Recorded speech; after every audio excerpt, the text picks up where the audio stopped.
Bueno, buenas tardes a todos. Encantado de estar aquí. En primer lugar, agradecer a FUNSEAM su invitación para estar en este acto de clausura junto a nuestro nuevo ministro de Industria y Turismo. Felicitar a FUNSEAM por todo lo que están haciendo, convirtiendo a esta fundación en un auténtico think tank de reflexión sobre la situación energética, sobre la ciencia, sobre la tecnología, de cuál es el futuro que nos espera en función de todo lo que estamos viendo actualmente. Y obviamente no puedo estar más de acuerdo con las conclusiones que ha explicado Juan, es decir, conclusiones de las que habéis estado debatiendo a lo largo de todo el día. Estoy convencido de que es un auténtico acierto, ¿no? También es acierto el título que bajo el paraguas de emisiones cero tenemos aquí, por una industria competitiva y sostenible, ¿no? Y creo que es importante empezar a centrar los temas. Yo voy a hablar muy poco de energía y voy a hablar mucho de industria, porque es lo que me preocupa si pensamos en el futuro de Europa. Cuando hablamos de industria, tenemos que tener muy claro qué queremos decir con la palabra industria.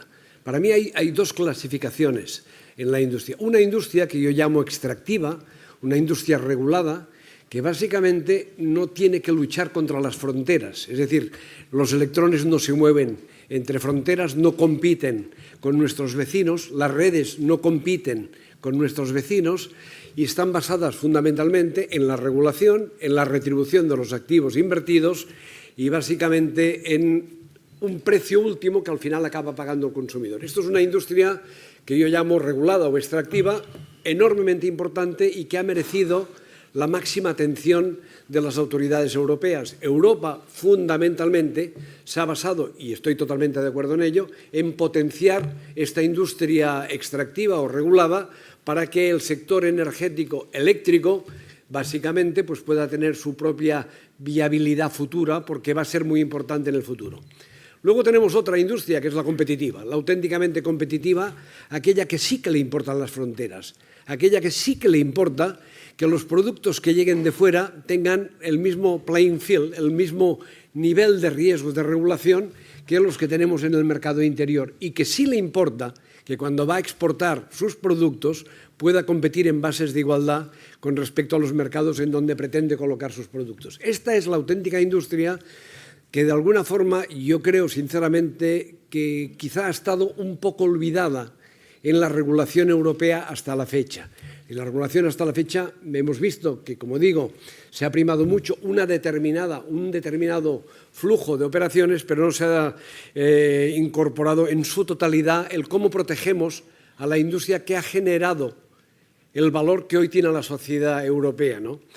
Afortunadamente, y también desafortunadamente, y creo que esta mañana se ha mencionado, el Inflation Reduction Act de los Estados Unidos nos ha puesto frente a una realidad. Nos ha puesto frente a un país que cree en la empresa privada, que cree en la iniciativa privada, que intenta fijar unas reglas de juego claras desde el principio, que subvenciona todo aquello que puede aportar descarbonización y generación de valor a lo largo de toda la cadena en un próximo futuro y que pueda cambiar la sociedad americana de una sociedad intensiva en carbono a una sociedad menos intensiva en carbono. Pues todo aquello que contribuye a esto dentro de este IRA, de esta legislación, está amparado a través de la motivación, de subvenciones, etcétera, etcétera, para que los agentes puedan trabajar. Bien, nuestra reacción en Europa pues ha sido de impacto, es decir, lo hemos visto como una competencia, lo hemos visto como un cierre de fronteras, no es así, lo hemos visto, o yo lo veo, como una actividad muy valiente a la hora de primar la iniciativa privada. Europa ha reaccionado, un poco tarde, pero ha reaccionado con lo que espero que nos explique el ministro sobre lo que llamaríamos la industria net zero, que en estos momentos se está discutiendo a nivel de Comisión, Parlamento, etcétera, etcétera, etcétera, ¿no? Esta industria pretende básicamente lo mismo que de alguna forma buscaba el IRA, o que busca el IRA, que es la generación el refuerzo de las capacidades industriales de nuestra región, la región europea, frente a los competidores externos. Esto viene amparado también por una ley de materias primas críticas, que también es reciente, pero que allí está y que, por tanto, yo creo que va a ser positivo a largo plazo, ¿no? Yo creo que todos nosotros, todos, absolutamente todos, estoy convencido que estamos comprometidos con una Europa fuerte. Es decir, todos queremos ver una Europa fuerte. Todos queremos una Europa resiliente a los cambios, ¿no? Que no nos pase lo que nos ha pasado con la invasión de Rusia en Ucrania, en donde nos han puesto al revés. Es decir, esto no debe volver a pasar. Y todos queremos ver una Europa líder en procesos de descarbonización, evidentemente sabiendo nuestras limitaciones. Nosotros representamos una parte relativamente poco importante en las emisiones al planeta, aproximadamente el 7 o el 8%, y a este ritmo pues seguramente reduciremos esto al 5 o 6% en los próximos 10 o 15 años. Queremos ver una Europa líder sabiendo cuáles son sus propias limitaciones, porque tampoco políticamente Europa puede influir de una forma sustancial en la gobernanza global que requiere precisamente los procesos de descarbonización que nos estamos enfrentando. Si no entendemos bien esto, si no entendemos que esto es necesaria una gobernanza global, si es necesario buscar unas reglas de juego que equilibren a la industria europea en frente de sus competidores americanos, chinos, asiáticos, etcétera, obviamente no haremos haremos un flaco favor a las fortalezas industriales que siempre han sido el punto de señal identitario de nuestra Europa, ¿no? Obviamente, si no entendemos esto, haremos un flaco favor a la seguridad de suministro, como nos ha pasado recientemente, o a los costes de este suministro, como nos ha también pasado recientemente. Piensen ustedes, por ejemplo, que yo hablo un poquito así de pueblo, que la escasa previsibilidad de las consecuencias que puede pasar de políticas determinadas ha hecho que, por ejemplo, al no tener previsto que el tener un único suministrador en determinadas partes de Europa del gas natural, o al no tener previsto la diversidad de suministros, o al tener previsto el prohibir la generación de gas natural, lo que hemos conseguido en el planeta es que aquellos países que no son los europeos, que son emergentes, que están en desarrollo, que necesitaban el gas natural para producir electricidad, no lo puedan pagar, porque el gas, como ustedes saben, ha subido de precio 3 veces. Y en lugar de utilizar el gas, se han vuelto al carbón.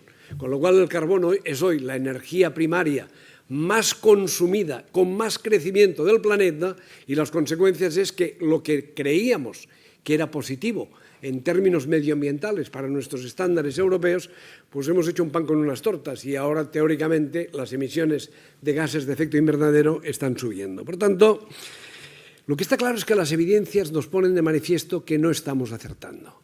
Y no digo que no tengamos que acertar, y que acertaremos seguro. Si miramos Europa en este siglo, en el siglo XXI, hemos reducido las emisiones en un 32%, que es mucho, desde el 2001. Lo que pasa es que lo hemos hecho a través de la exportación de estas emisiones. Según todos los estudios, más de 2/3 partes de las emisiones reducidas en Europa se han trasladado hacia el exterior. Se hablaba aquí de la química. Hoy la química tiene un refugio claro, que es Estados Unidos. Hoy el acero y el aluminio tiene otro refugio claro, que es China, que es Asia. Piensen ustedes que solo en China, solo el aluminio y el cemento, solo estos dos generan más emisiones en China que toda Europa junta. Lo cual hay que hacérselo ver, hay que pensar qué está pasando en el planeta, ¿no? Y evidentemente, por ejemplo, el sector de la automoción, que era un punto de bandera, una bandera importante europea, pues está perdiendo su protagonismo en relación a otros países como países asiáticos, ¿no? ¿Esto a qué lleva? Y por esto digo de que todos queremos una Europa fuerte. Pues lleva una Europa que en estos momentos pues está un poquito en caída en cuanto a la aportación de la industria en relación a la economía europea, y todos sabemos, como ha dicho muy bien Juan, que sin industria no hay bienestar, sin industria no hay innovación, sin industria no hay universidades, sin industria no hay empleos de calidad. Para mí, si me permiten simplificar en 4 o 5 ideas, ¿cuál es el modelo de transición hacia una economía descarbonizada? Y fíjense que no hablo de energía, hablo de una economía descarbonizada. Evidentemente, para transitar tenemos que pensar que esto tiene que ser efectivo, tiene que ser justo para todo el planeta. Nosotros aquí cuando hablamos, y lo comentamos a la hora de comer, parece que nos movamos en un mundo de 1.000 millones de personas. No, es que el mundo tiene 8.000 millones de personas. Y hay 7.000 que no están hablando nuestro idioma. Seguramente en las COP sí hacen grandes discursos, pero la realidad de países en desarrollo, la realidad de países que necesitan crecer, es otra muy distinta a la nuestra. Por tanto, tenemos que incorporar a todo este universo. Por tanto, yo creo que Europa haría muy bien, fijando políticas industriales, políticas económicas, que protegiesen los empleos de calidad y no protegiesen los desempleos de calidad. Es decir, hay que hacer un esfuerzo enorme para que la industria continúe generando empleos de calidad, continúe teniendo su rol protagonista en la economía europea y no pensar que si pierdo estos empleos de calidad, la solución será subvencionar los empleos perdidos. Evidentemente tenemos que acompañar, también se ha dicho aquí, los tiempos. La industria necesita tiempos. No se pueden poner objetivos de muy corto plazo. ¿Por qué nos equivocaremos? ¿Por qué nos aceleraremos? Haremos errores en las inversiones si no adaptamos los tiempos a la industria, a la tecnología, para tener una industria competitiva.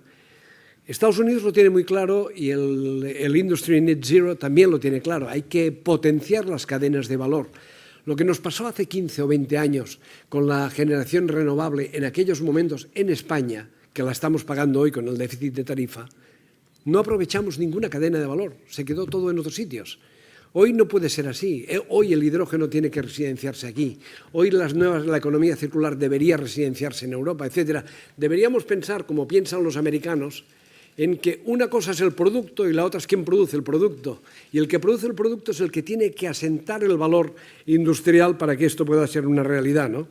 Obviamente, hay un tema que creo que tenemos que ser todos muy conscientes, que es que no habrá transición en el planeta si no es una transición justa, si no es una transición equitativa, generosa.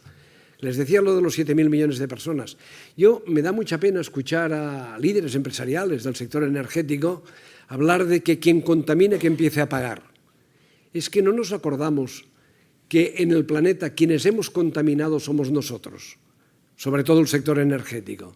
No nos acordamos que más del 50 o aproximadamente el 50% de las emisiones que hoy están en la atmósfera y que están produciendo el calentamiento del planeta vienen de la generación eléctrica con carbón.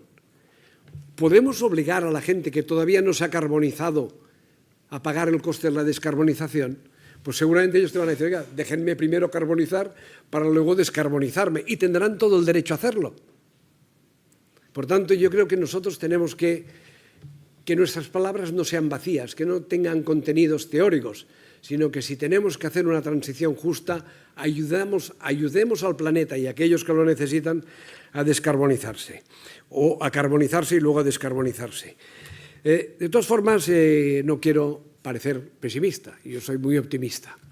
Y creo sinceramente que la ciencia, la tecnología, nos está enseñando el camino. No se ha acabado este camino. No hay una única tecnología que pueda ser la única verdadera en el año 2050. Hay muchas tecnologías que hoy están avanzando y que van a llevar a tener sus frutos en la descarbonización. Yo creo que la forma de verlo esto, y a lo mejor a algunos políticos les cuesta de entender, la tecnología no deja de ser una herramienta. Cuando tú vas a reparar una máquina, necesitas un martillo y un destornillador. No necesitas solo el martillo o solo el destornillador. Por tanto, todas las herramientas son necesarias para conseguir el fin que buscamos, que es descarbonizar. Por tanto, todas las tecnologías son necesarias para descarbonizarnos. Y si trabajamos todos en esta dirección, no en un único vector, una única tecnología, no. Nadie sabe qué tecnologías estarán en el futuro, pero sí sabemos las que hay hoy. Y hoy, por ejemplo, tenéis trabajando la eficiencia energética, las renovables, la mezcla de electrones renovables con moléculas renovables, etcétera, de combustibles sintéticos, el hidrógeno, la energía nuclear. ¿Por qué tenemos que renunciar a todo esto si todo esto está en marcha, está funcionando? Os voy a poner un ejemplo real. Nosotros en Repsol este mes, a final de mes o a principios del mes que viene, vamos a inaugurar la planta de biocombustibles avanzados en Cartagena, una planta que produce 250.000 toneladas de combustibles o SAF o biodiesel, etcétera, ¿no? Estos 250.000 toneladas de combustibles sustituirán a 250.000 toneladas de combustibles fósiles que hoy utilizamos para movernos los aviones, los coches, etcétera. Bien, esta planta reduce 900.000 toneladas de CO2 cada año. 900.000. Si vosotros cogéis lo que consume un vehículo de combustión interna al año, que conduzca 20.000 kilómetros, imaginaros, aproximadamente emite este vehículo de combustión interna 3 toneladas de CO2 al año. Estos 20.000 kilómetros, 3 toneladas. Pues si hacéis los números, si nosotros con 250 millones de inversión, menos, algo menos, 250 millones, reducimos 900.000 toneladas de CO2, esto es equivalente a 300.000 vehículos eléctricos que sustituyen a los vehículos de combustión interna. Haced los números. Haced los números. ¿Cuánto subvencionamos al vehículo eléctrico? Anualizarlo si queréis. ¿Cuánto le subvencionamos de impuestos de hidrocarburos que no se consumen? ¿Cuánto le subvencionamos de impuestos de matriculación?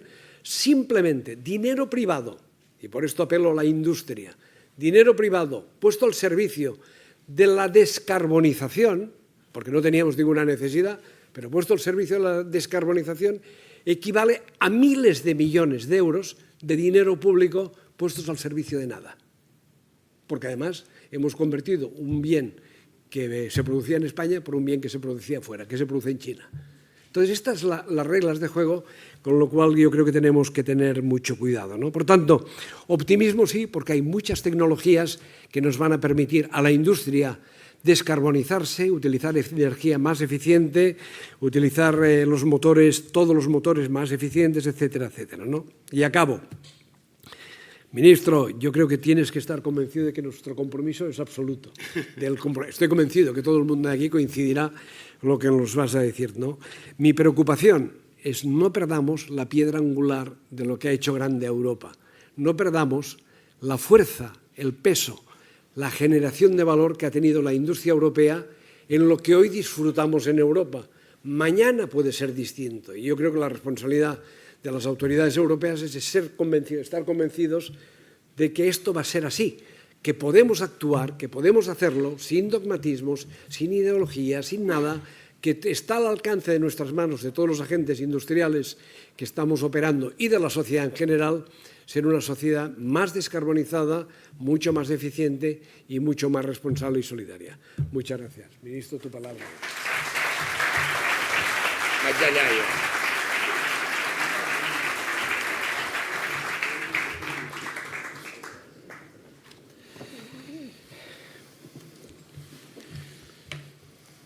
Gracias, Antonio, por tus palabras y tu mensaje, que son muy claros y me los tomo como un reto.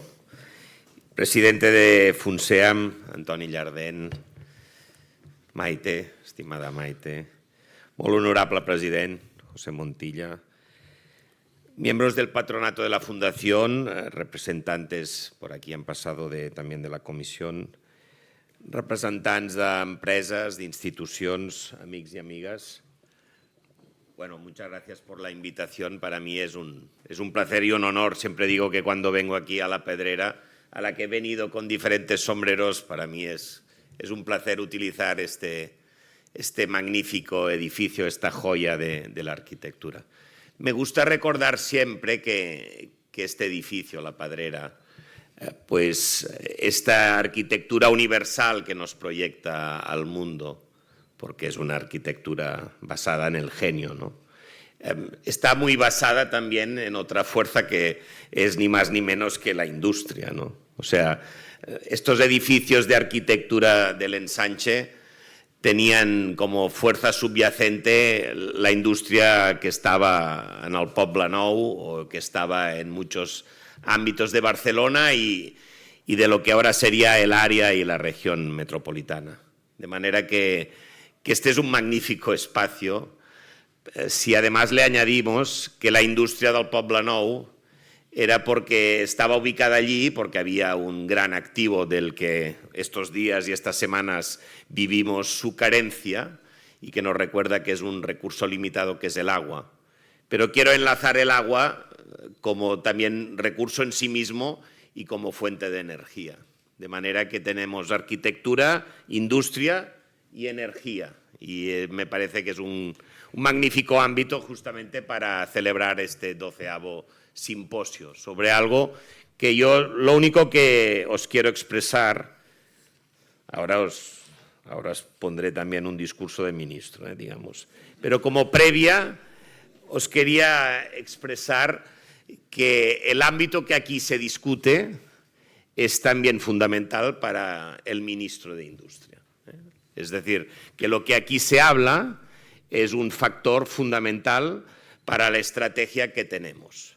Yo solo les quería expresar que, bueno, pues que el mundo nos ha puesto ante retos pues, más difíciles. Yo tengo el encargo del presidente de aumentar el peso de la industria como concepto amplio en la economía española. Este es el encargo que yo he recibido, de manera que procesos, en algunos sitios reindustrialización, en otros impulso de la industria. Este es un mandato que tenemos el objetivo de conseguir. De manera que, por muchas razones, por las lecciones de la crisis del 2008, por lo que vivimos los meses de la pandemia, donde íbamos detrás de respiradores o íbamos detrás de mascarillas que no encontrábamos en un ámbito, por ejemplo, europeo. También por la distorsión en muchas cadenas logísticas globales, después de 30 años de una globalización igual entre comillas ingenua, donde maximizaba el factor de competitividad, pero donde otras reflexiones de autonomía estratégica cada vez van incidiendo más sobre la decisión de dónde producimos. Estos factores hacen que hay una clara nueva prioridad, que no es solo defender, sino desarrollar tejido industrial, capacidad de manufactura en un ámbito que consideramos estratégico, que puede ser Cataluña, España, como mínimo la escala es Europa. Y esta es una gran prioridad. Y yo quiero reafirmar que esto es una prioridad del Gobierno de España. Y este es el encargo que a mí me hicieron. Al lado, de forma igualmente básico, es lo que, por ejemplo, la vicepresidenta tercera expresaba esta mañana. Y es que estamos comprometidos en la lucha contra el cambio climático.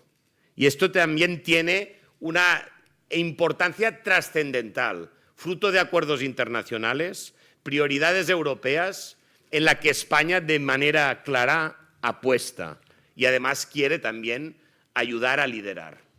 O sea que tenemos como dos grandes premisas que lo que les quiero expresar es que en foros como estos, con las empresas en las que están, con todos los sectores académicos, todos los sectores empresariales de grandes, medianas y pequeñas empresas, toda la gente, y aquí veo algunos que trabajan desde hace muchos años, yo pude colaborar con la Fundación Fòrum Ambiental desde hace años, lo que es y significa la economía ambiental. De manera que lo tenemos más difícil, porque son dos principios que tenemos que cumplir ambos. Y por tanto la ecuación se hace más difícil, pero la podemos hacer. Y os pido la colaboración, la capacidad de creer en este proyecto, de hacer compatible el desarrollo de industria a la vez que vamos luchando y consiguiendo objetivos que son básicos. En mi otro sombrero, ministro de Turismo, es evidente que el cambio climático nos está afectando en muchas cuestiones. Y es evidente que, por ejemplo, el sector del turismo históricamente había estado alejado de la reflexión sobre el cambio climático. Esto ahora ha cambiado radicalmente, porque está cambiando la estacionalidad, está cambiando las nuevas geografías del turismo, está cambiando 1000 tendencias. Por tanto, tenemos una evidencia, como otra que es la que tenemos que afrontar ahora, de la emergencia en la provisión de agua en la región metropolitana de Cataluña. Por tanto, dos retos a la vez que solo a través de la innovación, a través de la tecnología y a través de esta escala europea donde tenemos que vertebrar una estrategia europea, lo podremos conseguir. Y después una variable que también, ahora he tenido una reunión con el patronato, la variable inversión es un elemento fundamental, porque la economía española está teniendo una evolución, yo creo que por encima de lo que esperábamos hace algunos años, por encima de lo que muchos institutos evalúan y después tienen que corregir al alza. Pero es evidente que, además de basarse en el consumo, de la capacidad de exportación de elementos como el turismo, hay una variable que es fundamental para el desarrollo en España, que es la variable inversión. Y lo es para el desarrollo económico y también por lo que estamos hablando aquí. Será a partir de la inversión, la pública, sí, la inversión que viene ahora con fuerza desde Europa, pero también la inversión imprescindible del sector empresarial. Sin la suma de estas dos grandes inversiones será imposible, sería un elemento vacío el hablar de transición. La transición exige de muchos esfuerzos y de mucha inversión. Y es evidente que es preocupación de este Ministerio el poder generar los factores de competitividad para animar la inversión en la transformación y en la transición energética, ecológica de nuestra industria. Sin inversión, todo sería palabras vacías. Me consta que a lo largo de las distintas mesas que habéis tenido en el día de hoy, se ha analizado el desafío que tiene por delante la industria de Europa para avanzar hacia la sostenibilidad. Desde el punto de vista del desarrollo de las tecnologías limpias, en sí mismo la aparición de un nuevo gran sector industrial, de las nuevas normas a nivel europeo para impulsar la industria de cero emisiones netas o en lo que se refiere a la descarbonización industrial. Todo ello en el marco de la nueva estrategia europea para avanzar hacia un nuevo modelo económico que garantice nuestra competitividad a nivel internacional, a la que hacía referencia Antonio, la sostenibilidad y la autonomía estratégica abierta, que ahora ya no es una variable, es un parámetro de la nueva ecuación. Como sabéis, nuestro sector industrial está inmerso en una de las mayores transformaciones de su historia. Esto es también una tentación pensar que uno siempre vive un momento histórico, pero es que es cierto. Es decir, estamos en un proceso, porque ha habido abuso de momentos históricos, pero estamos en un momento donde nos la jugamos. Por tanto, estamos en medio de este proceso. Estamos ante dos grandes retos fundamentales para asegurar el futuro de nuestra industria y nuestro futuro como país: la transición digital y la transición ecológica. La primera de ellas, lo que hemos denominado cuarta revolución industrial, está llamada a transformar todos los parámetros conocidos, generando un entorno en el que los sistemas de fabricación virtuales y físicos cooperan entre sí, de manera flexible a nivel global, mediante la aplicación de nuevas tecnologías como la robótica, la inteligencia artificial o el Internet de las cosas, entre otros. Una nueva revolución industrial que ya está teniendo un claro impacto en los sistemas de producción y en la eficiencia de nuestras empresas, en la que la Unión Europea y, por supuesto, España, queremos asumir un papel de liderazgo. A este reto tecnológico se suma el de la transición energética, que se ha visto claramente afectado por la situación geopolítica mundial. La crisis de la COVID fue un punto de inflexión para repensar nuestro modelo de crecimiento y nuestra autonomía estratégica, también en lo que se refiere a los suministros básicos. Y esta necesidad se ha puesto aún más de manifiesto a raíz de la invasión de Ucrania y del escenario geopolítico actual. Este escenario ha provocado que en los últimos tiempos la energía haya pasado a ocupar un lugar cada vez más destacado en el debate sobre la competitividad industrial. Llevo más de 100 entrevistas con todos los sectores industriales, todos los ámbitos de gremios, de asociaciones, de todos los sectores. En todas las conversaciones, el papel de la industria siempre aparece en todas las conversaciones. Porque disponer de un suministro energético seguro y a un coste asumible es fundamental para nuestro tejido productivo. Ante este escenario, ¿Cómo estamos afrontando esta situación a nivel europeo y en España? ¿Y hacia dónde queremos ir? Ante estos desafíos y el contexto actual, la Unión Europea está haciendo una clara apuesta por acelerar la transformación energética a través del Plan Industrial del Pacto Verde, con un paquete de medidas cuyo objetivo es situar a la Unión Europea como líder de la transición ecológica. Medidas para incentivar la inversión en las tecnologías cero emisiones netas, que nos tienen que ayudar a mejorar nuestra competitividad y, a su vez, garantizar lo que hemos denominado autonomía estratégica abierta.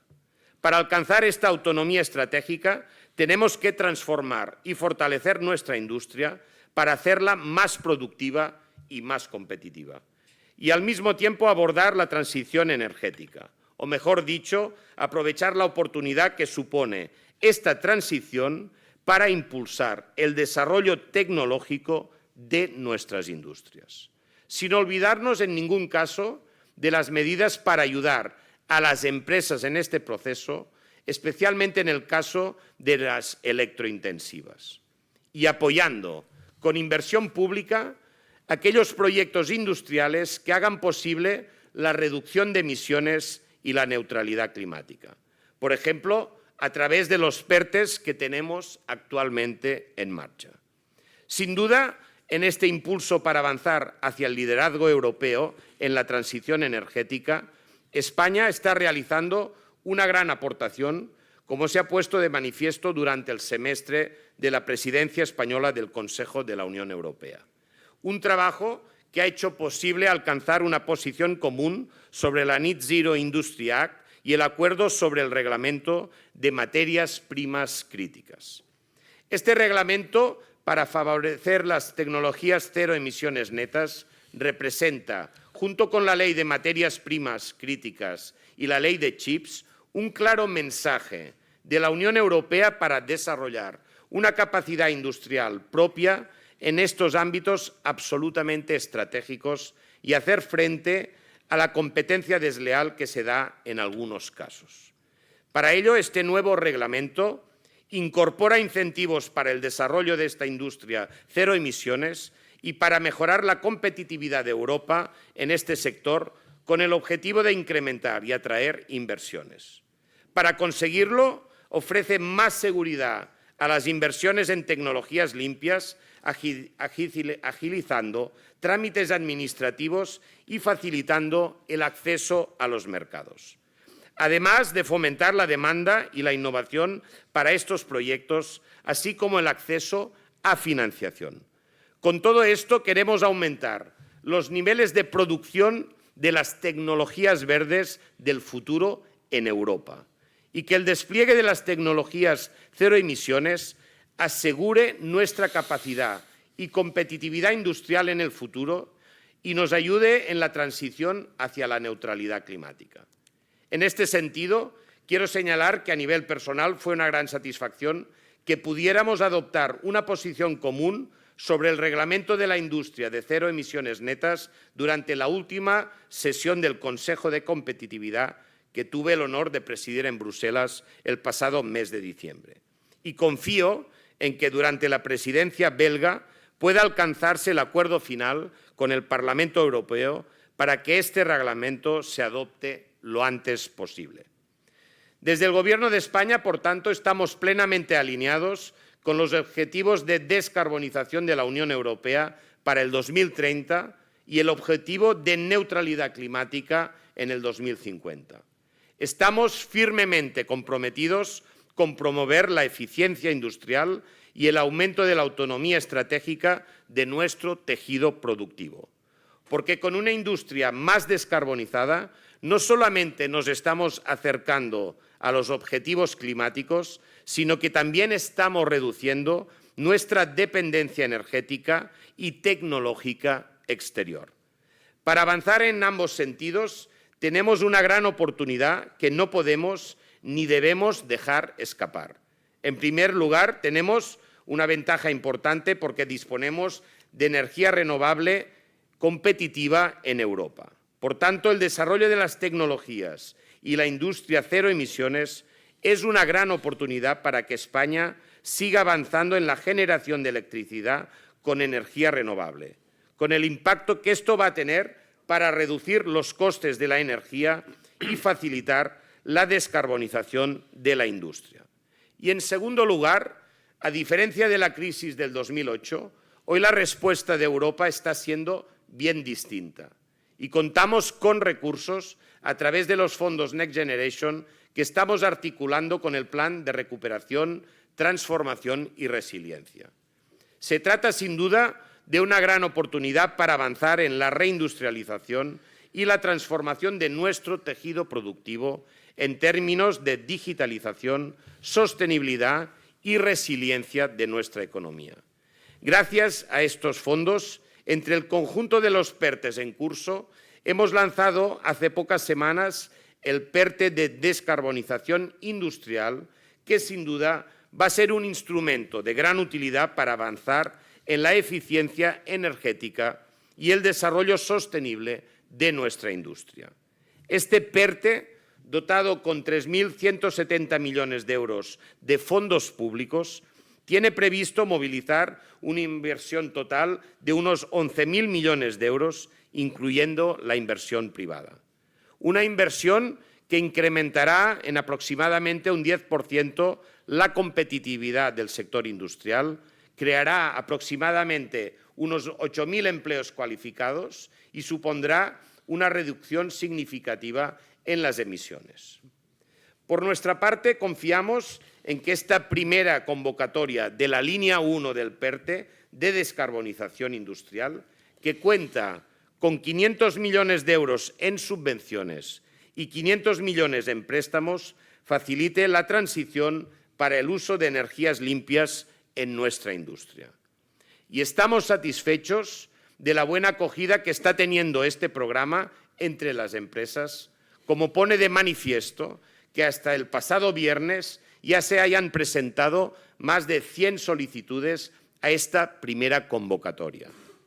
A esta primera convocatoria le seguirá una segunda convocatoria de la línea 1 a lo largo del segundo semestre de este año, con un total de 370 millones en subvenciones y 1.000 millones en préstamos, cuyos proyectos podrán ejecutarse más allá del año 2026.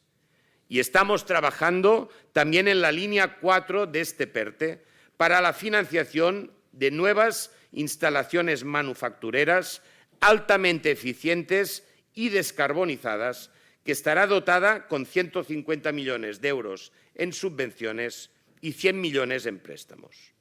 Todo ello sin olvidar, como decía, el apoyo que estamos dando a la industria en general y a la electrointensiva en especial para favorecer su competitividad. Quiero recordar que seguimos apostando por las medidas que se establecieron tras la invasión de Ucrania para reducir la factura energética de los hogares y las empresas. Entre ellas, unos tipos reducidos del impuesto sobre el valor de la producción de la energía eléctrica y el impuesto especial sobre la electricidad.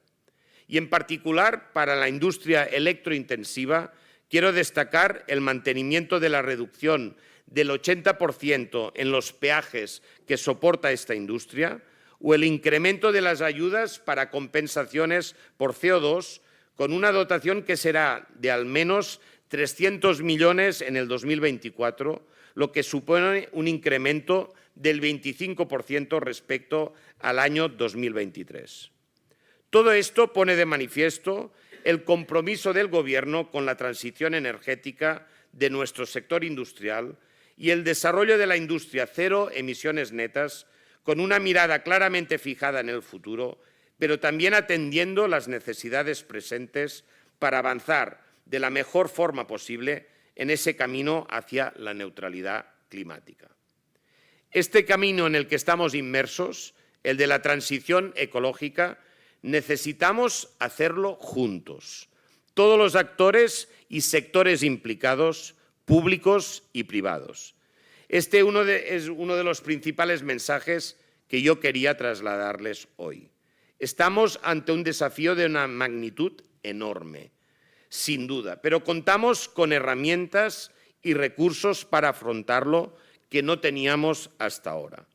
España y Europa no solo tienen ante sí la oportunidad de avanzar en la industria cero emisiones netas, sino la oportunidad de liderar esta gran transformación, desarrollando tecnologías y capacidades industriales propias y facilitando la transición energética de todo el sector industrial.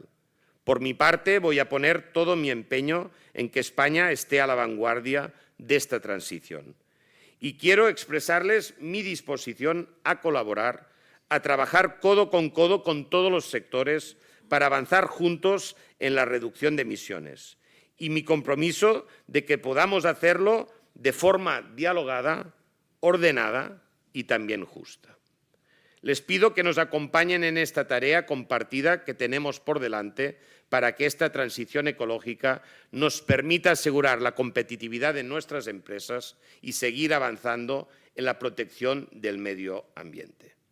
Por ello, termino agradeciendo a todos los participantes en el acto de hoy sus aportaciones y especialmente a FUNSEAM, que haya organizado este importante simposio en un espacio tan magnífico como es la Pedrera de Barcelona. Espero que podamos no solo dialogar, sino contrastar opiniones y trabajar conjuntamente. Este es un gran objetivo en el que todos nos jugamos muchísimo. Muchas gracias.